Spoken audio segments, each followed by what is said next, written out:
حسنین نے کہہ دیا نانا جان میرے پاس سواری نہیں ہے، تو حسنین کے لیے سواری بن گیا۔ کہا ان کی سواریوں کی لگامیں ہیں، ہماری سواری کے لگام نہیں، تو اپنی زلفیں پکڑا۔ اب یہ ہمارے لیے تو زلفیں تھی، لیکن امت کو بتا رہے تھے کہ دیکھو یہ حسین کے ہاتھ وہ ہاتھ ہیں کہ جدھر جدھر اشارہ کریں گے ادھر رسالت مڑ جائے گا۔ اب اس ہاتھ پہ اگر تم بیعت طلب کرو تو یہ حسین سے بیعت نہیں طلب ہو رہی تھی، یہ 1,24,000 معصوم نبیوں سے بیعت طلب ہو رہی تھی، یہ حسن سے بیعت طلب ہو رہی تھی، یہ مولا کائنات سے بیعت طلب ہو رہی تھی۔ ظاہر سی بات ہے وہ مولا جس کو لوگوں نے پہچانا نہ ہو تو اس کی بیعت حسین کیوں کرتے؟ انکار بیعت کا سب کچھ دے دوں گا لیکن یہ نہیں دوں گا۔ اور وہ وقت آیا عزادارو کہ یوم عاشور سن 61 ہجری کو کربلا کے میدان میں رسول کے نواسے نے، علی کے بیٹے نے اپنے گھر کا بڑا گھر قربان کر دیا۔ ابھی 10 سفر گزری ہے، اسی حسین کی لاڈلی جناب سکینہ کی وفات کی تاریخ ہے۔ ہمارے اور آپ کے یہاں بھی تابوت برآمد ہوتے ہیں، ہمارے یہاں نیا بھائی کے یہاں جناب سکینہ کا روزہ بھی بنا ہوا ہے، اور آپ کے یہاں بھی یقیناً شب بیداریاں ہوئی ہوگی۔ ہم اس شب بیداری میں نہ شریک ہو سکے، لیکن مولا نے مجھے یہ موقع فراہم کیا کہ آج جناب سکینہ کا پرسہ ہم ان کو جناب فاطمہ زہرا کو یہاں پہ دے سکیں۔ اور خدا کی قسم یہ صحیح بات ہے کہ ہم ملک میں نہیں ہیں، اپنے وطن میں نہیں ہیں، لیکن اس سرزمین پہ ہیں جس سرزمین پہ جناب سکینہ پاپیادہ چلی تھی، جس سرزمین پہ جناب سکینہ کو تماچے لگے تھے، اس سرزمین پہ آپ محو حیرت ہو رہے ہیں کہ ہم تو یہاں بیٹھے ہیں، تب عرب ایک ہی تھا سر، مدینے سے چلے تھے، عرب کی زمین تھی۔ عزادارو دنیا کا دستور ہے جب کسی گھر سے جنازہ نکلتا ہے، کسی کا باپ مر جاتا ہے تو اسے تعزیت پیش کی جاتی ہے، لیکن جناب سکینہ کو کیسی تعزیت پیش کی گئی آپ سمجھ سکیں گے، سن سکیں گے؟ ادھر باپ کا سر تن سے جدا ہوا، ادھر دشمن خیمے میں آئے، اور خیمے میں آنے کے بعد چادریں چھیننی شروع کر دی۔ چھوٹی سی چادر سکینہ کی ہاتھوں سے پکڑے ہوئے تھے، ایک ملعون آیا، اس نے چھیننا چاہا تو سکینہ ننھے ہاتھوں سے چادر کو پکڑے۔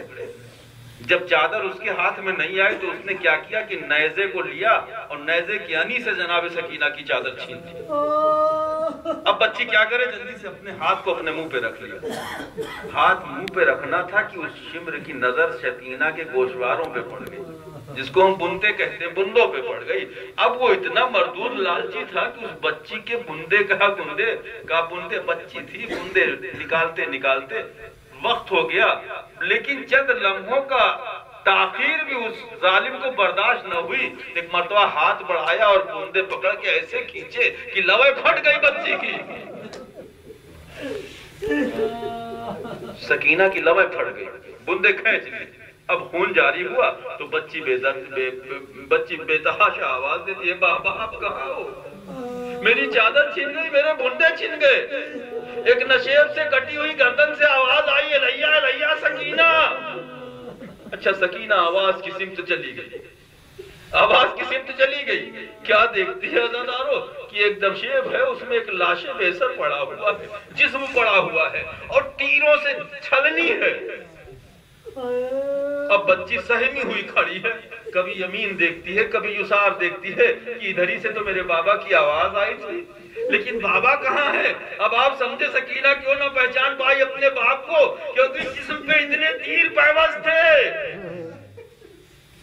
پھر روتے ہوئے سکینہ نے فریاد کی، پھر اسی جسم کے کٹی ہوئی گردن سے آواز آئی، اے سکینہ تیرا باپ یہاں ہے۔ اجر کن اللہ خدا آپ کو کسی غم میں نہ اڑائے سوائے غم آل محمد کے۔ مجھے نہیں ملتا کہ کس طرح سے سکینہ حسین کے سینے پہ آئی۔ شاید یہ وہ جگہ رہی ہو جہاں پہ شیور نے گھٹنے رکھے تھے، وہاں سے تیر ٹوٹ گئے تھے، اور اس کے بعد سکینہ نے فریاد کی، اے بابا آپ کے بعد، ارے خیموں میں آگ لگائی گئی، رخسار پہ تماچے مارے گئے، اے بابا جو بندے آپ نے پہنائے تھے شیور نے اس بے دردی سے کھینچے ہیں کہ لمحے پھٹ گئی ہیں۔ بس عزاداروں میں بیان کر چکا جناب سکینہ کو، یہ عظمت تھی جناب سکینہ کی کہ حسین کے سینے پہ سوتی تھی۔ اب جب 11 محرم آئی ہے تو اونٹوں کی برہنہ پشت پہ بیویوں کو بٹھایا گیا، ایک اونٹ پہ سکینہ کو بٹھایا گیا. اب اتنا بڑا جانور 4 سال کی بچی, جیسے ہی اونٹ کھڑا ہوا سکینہ گر گئی, پھر بٹھایا, پھر کھڑا ہوا, پھر گر گئی. صاحب اولاد سن سکیں گے.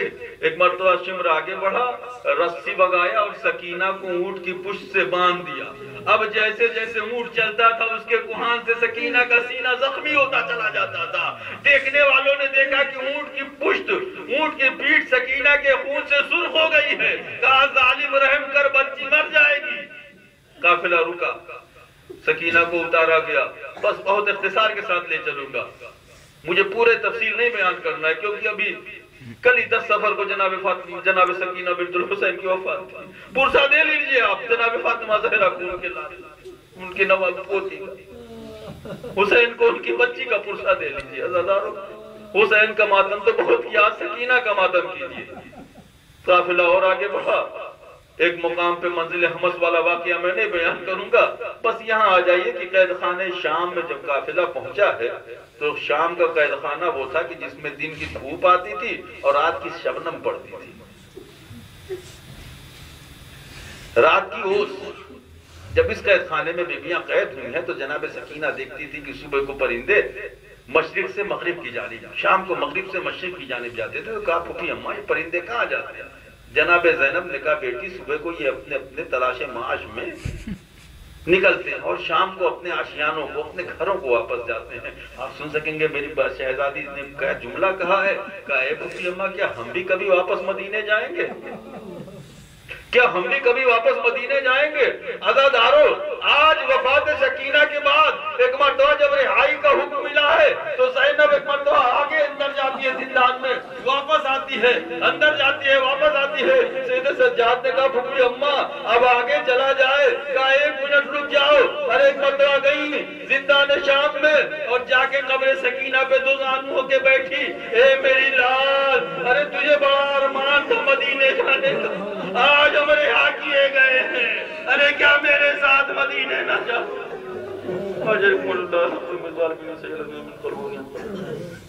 اللہم انی اسألک بحق محمد وعلی وفاطمہ والحسن والحسین وائمت الطاہرین من ذریۃ الحسین علیہ السلام. یا اللہ یا اللہ یا اللہ یا رحمان یا رحمان یا رحمان یا رحیم یا رحیم یا کریم یا کریم یا ذو الجلال والاکرام یا حی یا قیوم اللہم اغفر للمؤمنین والمؤمنات والمسلمین والمسلمات. پروردگار جتنے بھی حاضرین کی دینی اور دنیا کو پورا کر دے. پروردگار ہمارے ناصروں کو ہمارے جناب فاطمہ زہرا میں جگہ مرحمت فرما دے. پروردگار جہاں جہاں روح ازدہ شیان حضر کرم ان کی جان مال اسلام ناموس کی حفاظت فرما. امام زمانہ کی ضرور میں تعجیل عطا فرما. آمین یا رب العالمین.